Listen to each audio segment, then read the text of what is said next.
يا أيها الناس إنا خلقناكم من ذكر وأنثى وجعلناكم شعوبا وقبائل لتعارفوا إن أكرمكم عند الله أتقاكم إن الله عليم خبير. À une époque où la condition sociale et la couleur de peau faisant figure d'obstacles indépassables, Bilal fut le premier symbole de la vague d'espoir soulevée par le message de l'islam. Farouche contradicteur des idoles et de leurs adorateurs, premier musulman d'ascendance africaine et l'un des plus fidèles compagnons du prophète sallallahu alayhi wa sallam. Son nom a traversé l'histoire pour toujours. Fils d'un père arabe et d'une mère originaire d'Éthiopie, il voit le jour à Mecca.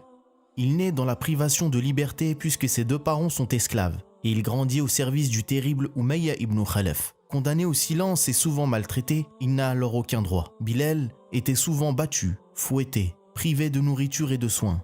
Sa condition était celle d'un esclave de l'époque. Ils étaient achetés et vendus contre de l'argent et étaient considérés comme des objets. Personne ne se souciait de leur vie, de leurs sentiments ou de leur situation. Bilal vécut dans cette condition ô combien difficile jusqu'à ce que vienne l'événement qui allait changer le cours de l'histoire, la révélation de Mohammed. Bilal était en effet un témoin privilégié des débuts de la prédication de Mohammed. De l'intérieur, il observe leur crainte irrationnelle envers cette foi nouvelle qui se répand à la Mecque. Cette foi qui vise à dire que les hommes seraient égaux et qu'il n'y a de différence entre eux qu'au travers de leur bonté.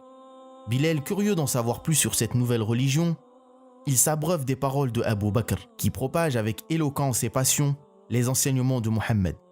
Son intérêt pour cette foi qui promet la libération spirituelle par la soumission à l'unique ne cesse de grandir. Pour lui, tout devenait logique et clair. Toutes ces statues jusqu'ici adorées n'étaient rien. Elles ne pouvaient ni parler, ni bouger. Elles n'ont pas non plus aidé ses parents à sortir des griffes de Umayya ibn Khalaf, qui les traitait avec tant d'injustice. Son cœur se remplissait petit à petit d'amour pour cette nouvelle religion, et ce jusqu'à ce qu'il ne reste plus aucun doute dans son cœur. Il se rendit alors auprès du prophète en compagnie de Abu Bakr et y prononce la shahada, cette phrase qui le fit basculer des ténèbres à la lumière, du mal vers le bien.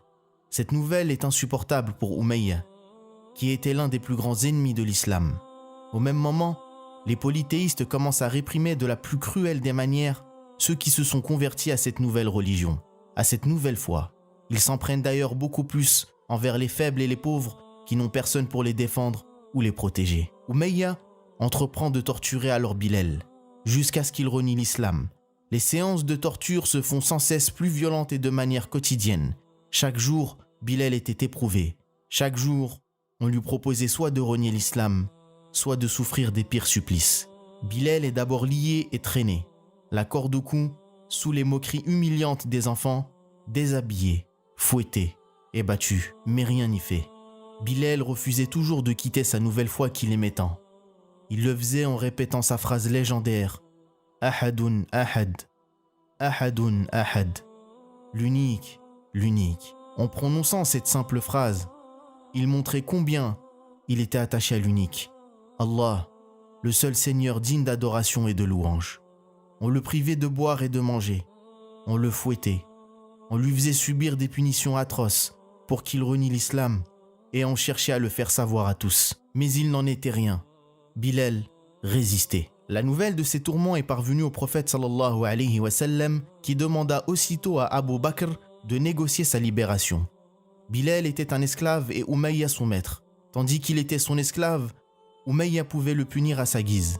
Abu Bakr vient ainsi trouver les injustes et leur dit « Allez-vous donc tuer un homme parce qu'il dit « Allah est mon Seigneur » Umayya lui rétorque « Prends-le plus que son prix et libère-le. » Abu Bakr paya alors le prix fort, bien plus que le prix habituel d'un esclave pour le libérer. Bilal s'envole désormais vers la liberté. Il est désormais un homme libre. Il ne quittera plus les pas du prophète sallallahu alayhi wa sallam et deviendra l'un des compagnons les plus proches du messager et lui promettra même le paradis. Un matin, le prophète sallallahu alayhi wa sallam a appelé Bilal et a dit « Ô Bilal, par quoi m'as-tu précédé vers le paradis ? Je ne suis jamais rentré dans le paradis sans avoir entendu le bruit de tes pas devant moi.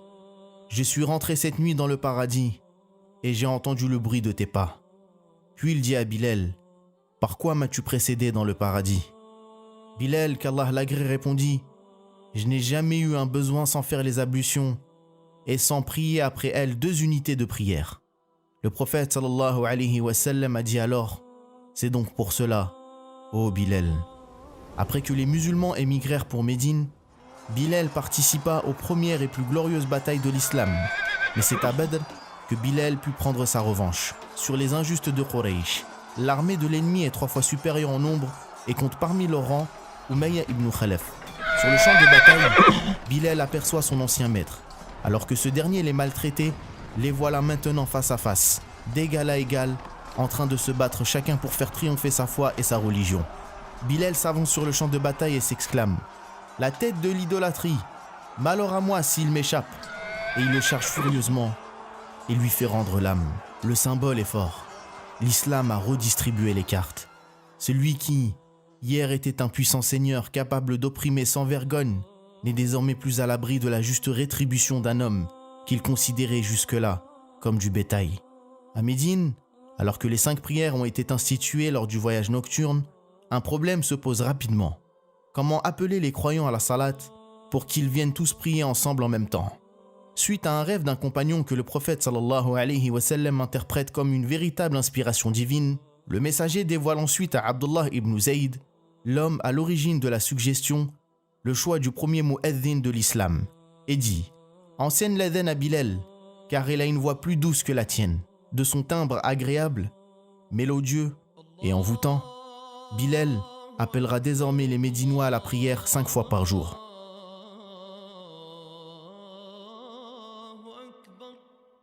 Le prophète sallallahu alayhi wa sallam n'hésite pas à faire de Bilal le symbole du nouvel ordre social. Dans la nation des musulmans, il n'y a plus de différence de couleur de peau ou d'origine.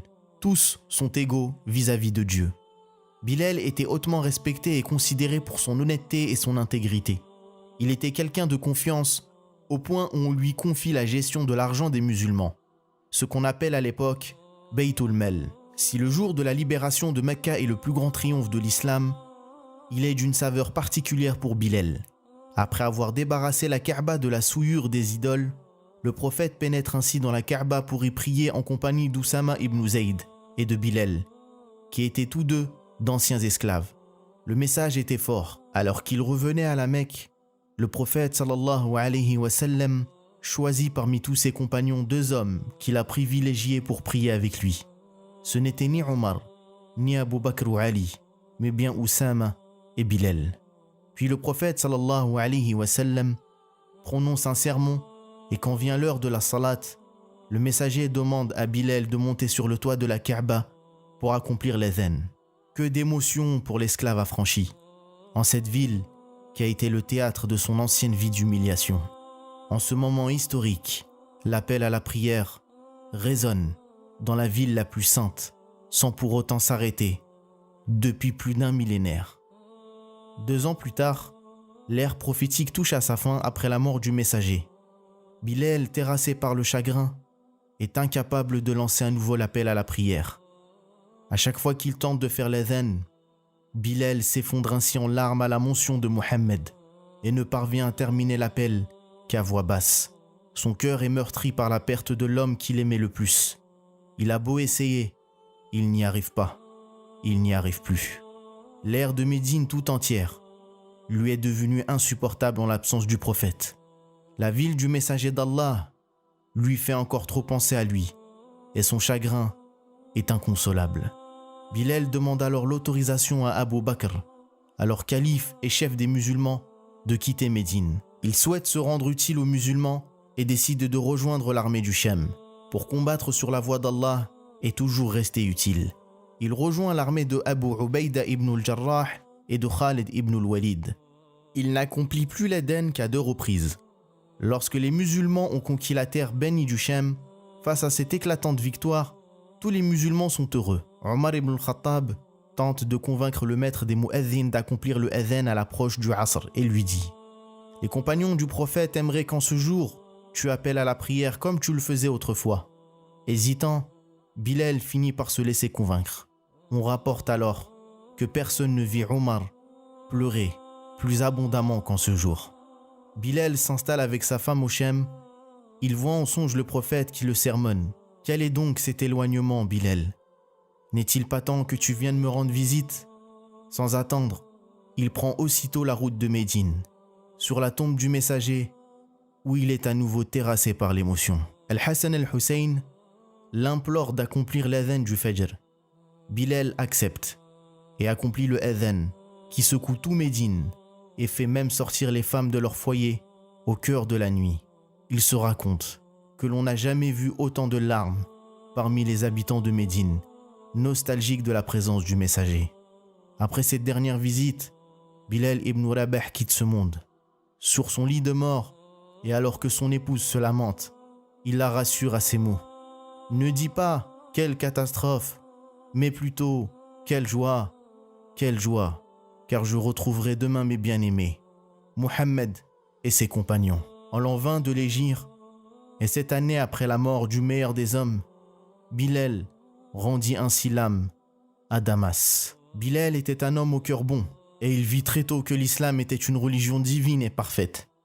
Sa bonté et son dévouement lui firent gravir tous les échelons de la société, devenant une personne respectée et honorée parmi les musulmans. Lui qu'on l'insultait jadis avec mépris dans les rues de Quraysh, lui que l'on appelait Ibn Saouda, le fils de la Noire, est devenu l'un des compagnons les plus connus, les plus respectés, mais aussi les plus aimés par les musulmans.